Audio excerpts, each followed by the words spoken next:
आबाई शहर से शिफ्ट हो गए तो वहां कसर पढ़ेंगे। मेरी पैदाइश मुंबई की है। यहाँ से 200 किलोमीटर दूर एक शहर है जिसका नाम पुणे है। मैं 5 साल पहले पुणे में शिफ्ट हो गया था।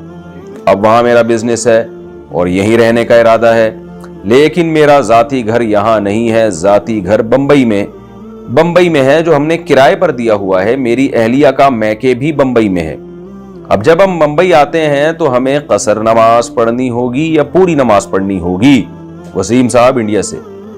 वसीम साहब, अगर आपने पुणे है या पुणे है, वल्लाहु आलम भाई, इस शहर में अगर आप अपनी वाइफ के साथ शिफ्ट हो गए हैं और घर का सामान भी यहां लाके डाल दिया है, प्रॉपर तरीके से सामान ले लिया, कोई होटल में नहीं रह रहे आप, तो फिर ये जगह आपका वतन बन गई है। इंसान अपनी बीवी के साथ जिस जगह रहता है और घरेलू सामान के साथ, चाहे रेंट पे घर लें या अपना घर खरीदें, अपना घर खरीदना जरूरी नहीं है, तो आप अपनी वाइफ के साथ जब शिफ्ट हो गए तो यही जगह आपका वतन बन गया।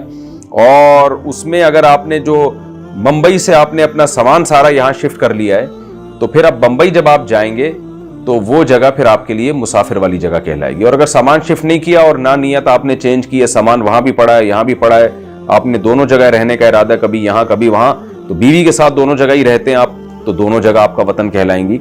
लेकिन आमतौर पर ऐसा होता नहीं है। आदमी जब वाइफ के साथ कहीं शिफ्ट हो जाता है तो वो पहली वाली जगह को लोग अक्सर छोड़ दिया करते हैं। तो ऐसी कंडीशन में आप फिर मुकीम कहलाएंगे इस पुणे शहर में, जो कि नवा शहर है आपके लिए, तो इसमें आप फिर मुकीम कहलाएंगे। इसमें अपना जाती घर खरीदना जरूरी नहीं है।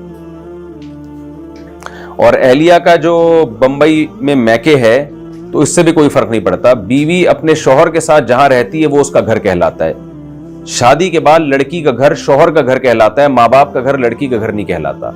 आपकी वाइफ जब मुंबई जाएंगी तो चूंकि वो उनके वालिदैन का घर है, शौहर का घर से मेरी मुराद है रिहायशी घर, जिसमें सामान वगैरह पड़ा हो, वहां रहने के लिए जाते हो और वो पूरे साजो सामान के साथ जहां से शिफ्ट ना हुए हो।